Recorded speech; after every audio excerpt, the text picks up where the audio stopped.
Degrassi!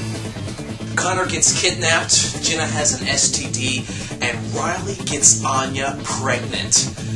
Now, these are all things that, of course, don't actually happen in this episode, but one can dream, can't they? I'm Kerry from DegrassiBlog.com, still got the Connor shirt on, and this is Degrassi, the Boiling Point. You're not you. You stole. You tried to get yourself killed. What did you do to my sister?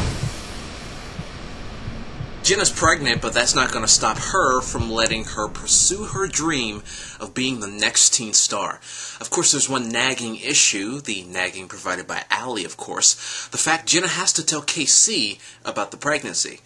As a matter of fact, she does, and he responds quite well at first. I mean, it goes something like, "Oh yeah, baby, it's okay, it's alright. We're gonna get through this thing together, and as soon as you get that abortion, man, we're gonna be back on top, baby, back on top." Yeah.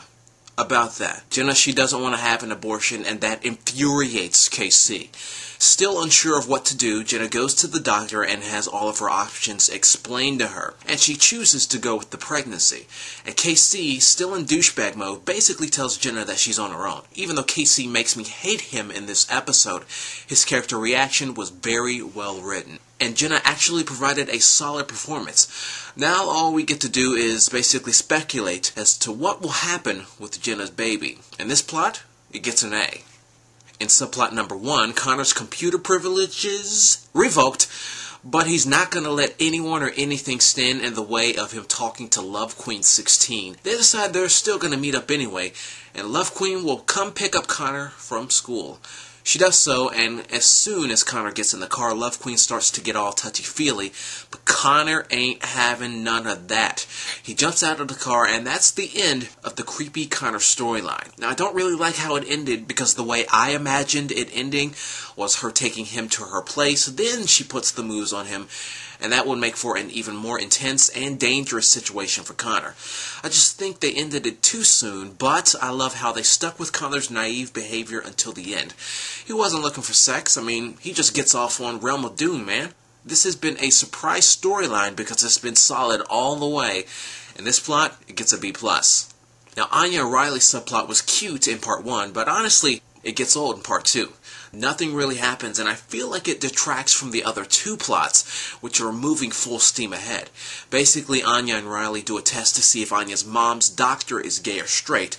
Blah, blah, blah. Anya asks Riley what he likes in a guy, and of course all of Riley's answers perfectly describe Zane. This is the change of pace plot, and it moves so ridiculously slow compared to the other plots that it kills the momentum of the episode as a whole. And for that, this plot gets a C. This episode of Degrassi, The Boiling Point, has been brought to you by Realm of Doom. The much-anticipated Realm of Doom expansion pack is finally here. It is in stores now. Make sure to get your copy today because they have a great deal going on this week only. Whenever you purchase your Realm of Doom expansion pack, you also get a free 6-month subscription to Match.com. Hey, it worked for Connor, so why not work for you? For more information, just log on to realmofdoom.com. Now, coming up on the next Degrassi, The Boiling Point, Eclair has been missing for what seems like years. They're finally back. Plus, Riley is dealing with homophobia, and there's absolutely no way that he's going to keep his anger issues in check. For the latest in Degrassi news, gossip, and more, you can always check us out online at DegrassiBlog.com.